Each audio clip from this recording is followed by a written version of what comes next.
It's 2015, and that means a new year of sci-fi movies. Yeah! So it's going to be a big year. Obviously, in December, we have the big one, Star Wars, The Force Awakens. Like I'm more excited for this than anything else. And in we've the seen the world. trailer for the trailer, but not the trailer. Oh, Right. And Although, as teasers go, this was a pretty fun one. so good. so we're looking forward to the practical effects ball droid.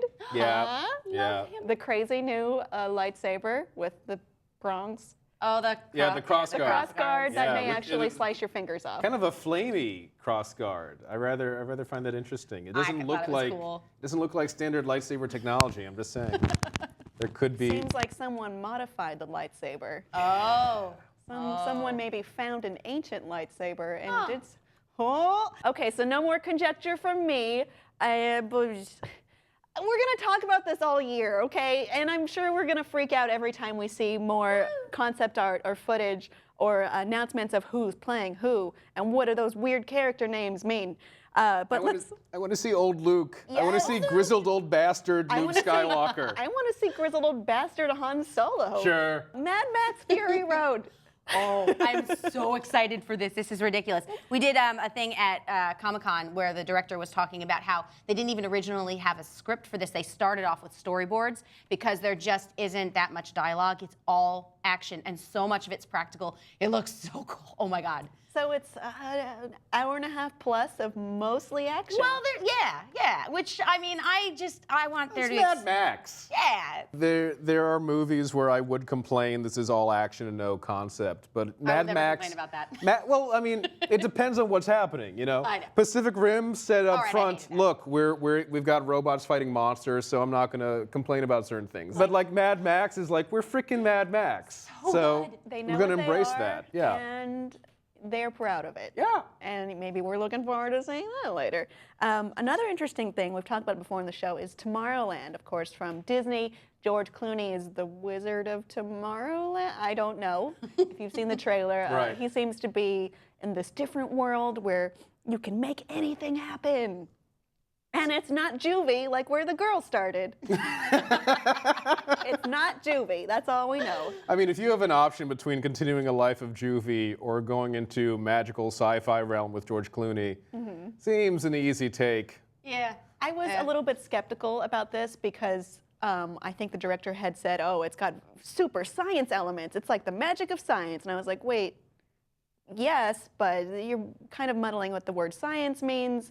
But okay, let's take it for what it is. It'll probably be a fantastic romp and revitalize that land in Disneyland. Also, I like romps. I do enjoy a good romp. And also, if you can at least get sort of people excited about science in terms of concepts, like Big Hero 6 is a fantastical story. But so much of it, at the heart of it, aren't scientists who want to pioneer and push the limits and improve things great? And I think All that of was the main really... characters were huge nerds, Yeah. and they were awesome. And they all had different fields of science they specialized in, which is something that's great to see because too often in the past, the scientist character was just good at all science, as opposed to having a specialty in a field, which is what scientists do. The next movie that many people are anticipating is Chappie, which I don't actually know a ton about, Jenna. Okay, this is Neil Blomkamp, who did District 9. Yeah. Shuffle Copley is the voice of the robot. It does remind everyone of Short Circuit a little bit, but it's this robot that becomes sentient, and it's going to make me cry. Is it gonna be like AI, like that movie? I don't think anything should be like that movie. No, Everyone knows how I feel about that movie. Just based on the trailer, it felt to me like it has a lot of heart to Yeah. it. Now, that could be manipulative marketing, but it really just looks like that sort of classic story we never get tired of telling of creating a new form of life and what the consequences are of that, and then also the person who is the outsider. Like, we never get tired of telling that story, whether it's an android or a robot or an alien. And lastly, can't forget this one. I'm not really sure if this counts as a sci-fi movie, but the villain is also a sentient-ish robot who will kill all of us. Avengers, Age of Ultron. Less sympathetic robot. Yeah. James Little Spader bit. as the evil robot. Oh, his voice for that is it's just perfect. I love Ultron, and he's one of those characters where, honestly, though, I think half the stories in the comics don't do him justice, or they sort of just play off of each other.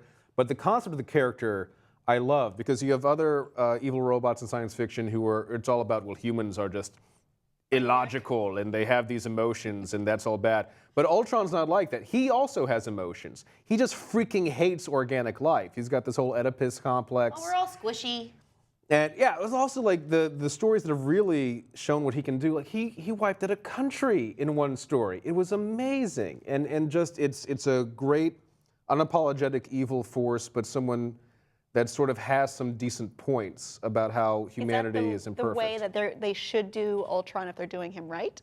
Yeah, I think you've got to have, because he's crazy, but like a lot of crazy people who wind up affecting the world, you can sort of see his points. You know, you get what the idea was. They just took it to this incredible extreme that's dangerous. And the fact that you see in the trailer, he's also apparently working with Quicksilver and Scarlet Witch, or whatever their names are going to have to be because of legal rights, is really interesting to me. It's like, how is he winning these two overs? I'm very excited. I think this is going to be really fun.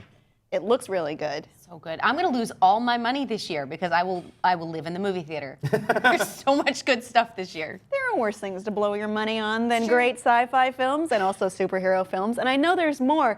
Audience, what do you think is going to be the most exciting sci-fi film of 2015? Did we miss the one you're thinking of? Well, let us know below in the comments, and please be sure to subscribe.